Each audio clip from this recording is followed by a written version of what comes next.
What's up, everyone? It's Ferdinand the Cardboard Stacker, and welcome back to another set of the week, in which we're going to look at this premium set called The Legend of Tanananah.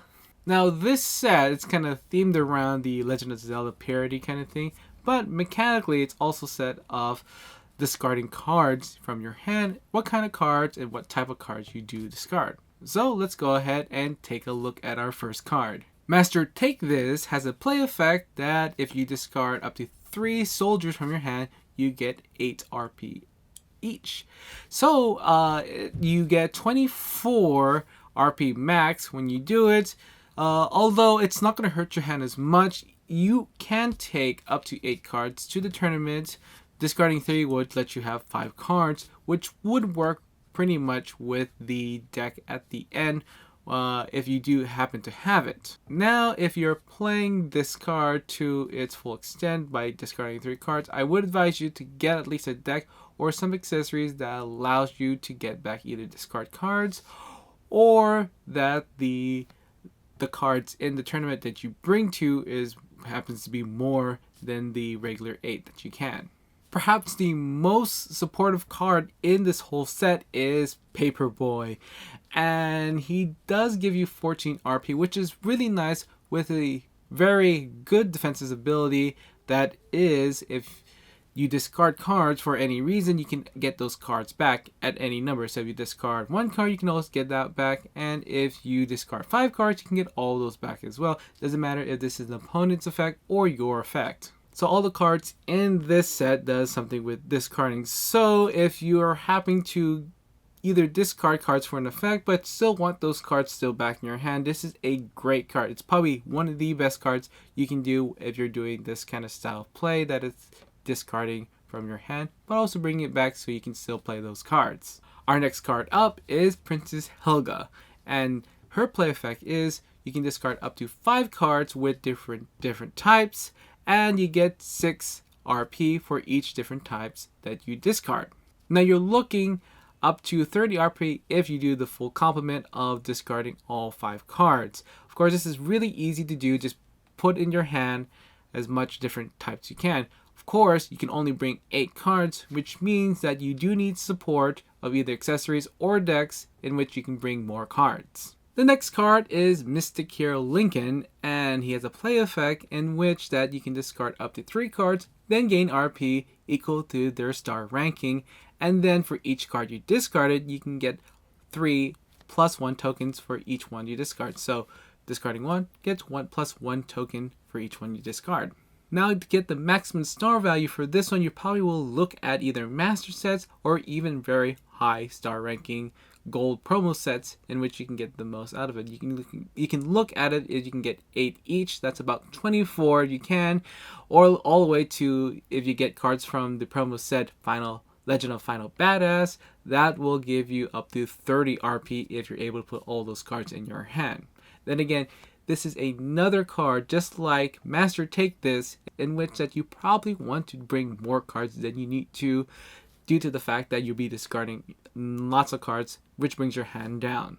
And our super rare is Agnamelin Quagmire III, which is at 7-star ranking. He has an ongoing effect in which that anytime you discard a card due to any effect, you get 7 RP plus 1 token on him. Now, it's a great card to bring if you're using most of these cards from this set, but if you're having an opponent that's playing a lot of discarding card effects, you probably want to bring this card. And the deck box for this set is assorted small keys, and this deck box is really made for this set since you'll be discarding a lot. It also gives you more cards and does have the scoring effect in which if you have not enough cards to fill up your tableau, you get 40 RP. And while it does work with this set, I don't know if the trade-off for getting 40 points, which is pretty easy to get if you're going for this kind of discarding style of play, is absolutely worth it. Talking about synergy in this set, I think Paperboy is probably the best supported card you can use on this set if you're planning to use more of this card and at least have more options when you do his effect. I think Assorted Keys is great, but still that 40 RP is easy to set up, but I don't know if it's worth it to just leave one single slot open in the tournament. Now for versatility in the core deck, I think you can just buy up cards and try to find the best kind of combinations you can do with these cards, finding soldier cards or different types to allow to get more RP off of these cards. There aren't really many cards in the core set that deal with discarding, but you can try to copy them of course with the eggs, and you can also use the eggs with Paperboy for a added measure in case that your opponent is playing a lot of discarding effects.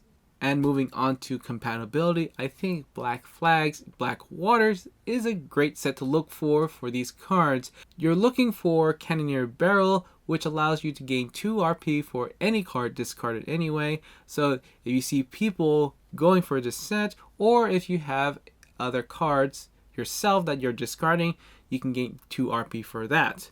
And the other card you want to look for is Dread Captain Beard, which has a special effect. When you discard him, you get 14 RP. So with Paperboy, because it has an effect that is after you discard it, you get a card back, you can also discard him again.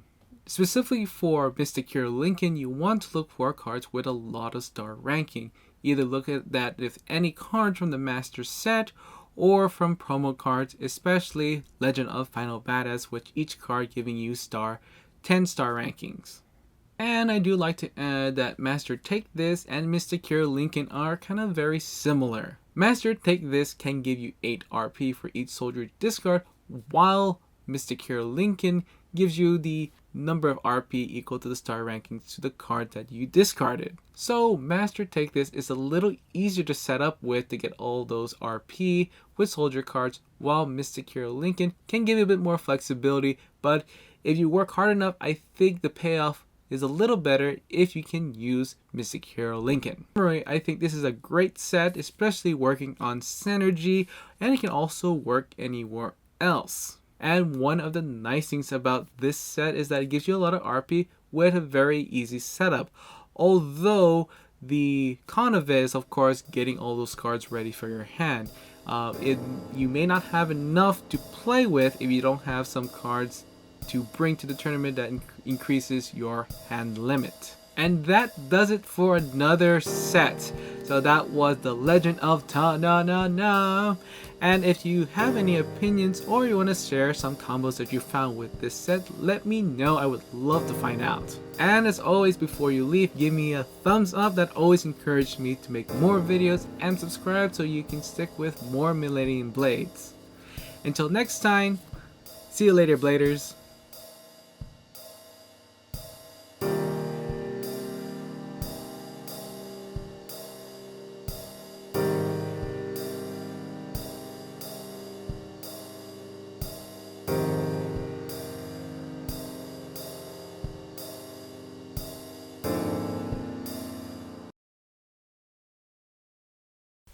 Oh, and one more thing, Bladers. If you're curious about the bookshelf behind me, I just put some of my Zelda collectibles back here. Some of the games and some of the things I have collected that is Zelda. So thanks for staying to the very end. And so this is just a little special bonus I just want to put out there. So I'm just going to go through what I have. I don't have my portable games out here. I just don't want to dig through them right now. So, well, at least these are portable. So, just gonna show you what I have here, just in case that you're curious. So we have the Zelda DS games. I've beaten Phantom Hourglass, but I have not beaten Zelda Spirit Tracks. So, yeah, do need to get through that. This one, yes, Skyward Sword. I think this is one of the last major games that coming out. The next one's going to be Breath of the Wild. That's going to come out, I think, next year. And then we got the Wii version of Twilight Princess. And then the Twilight Princess for GameCube. I have both of those.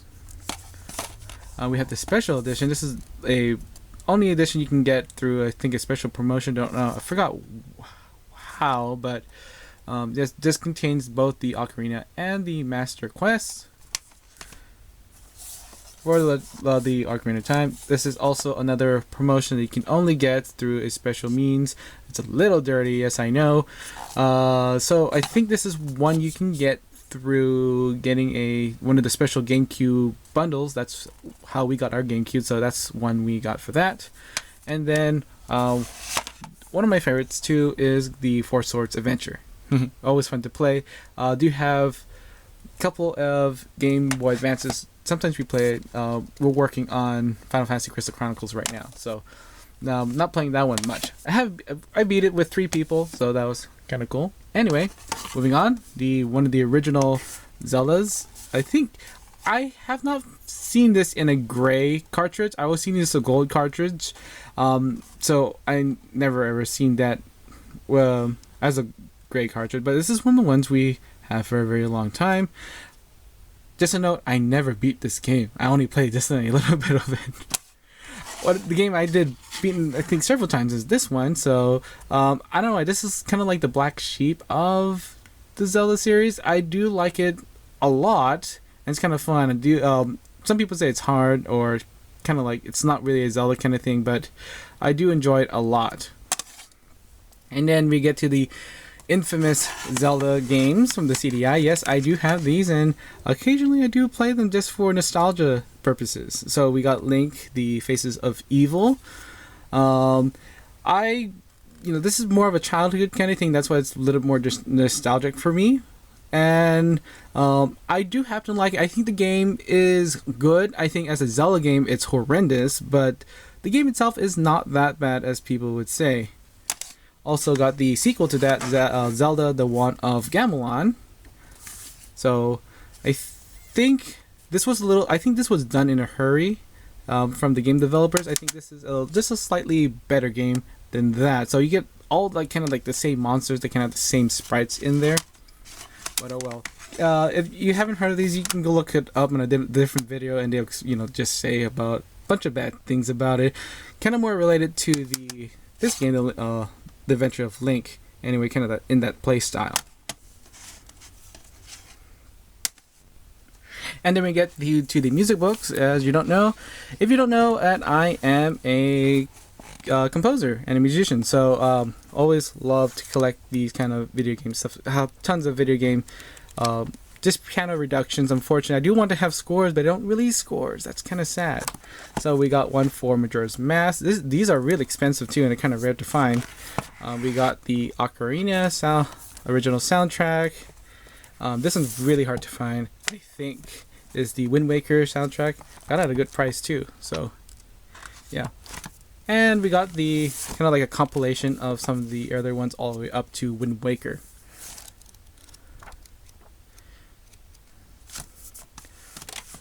And there's 2 other things. We got the Zelda comic book. This is a re-release that just got done. So I remember seeing some of the comics, and I tried to collect all the comics as a kid, trying to complete the comic series, but never got to it. There's also a Star Fox series that I really want to get. Hope they released it as a comic book, like a graphic novel like this.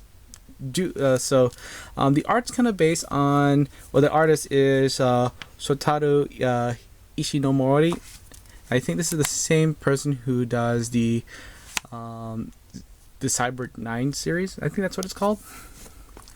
And then lastly, we got the Hyrule Historian. I know they have a second book. Probably will get that one too. So this is, I guess, some of the art, a lot of concept art, and some of the history telling you it has the official timeline in there too. But that's all I have to show today. So anyway, thanks for sticking by, and see you later, Bladers.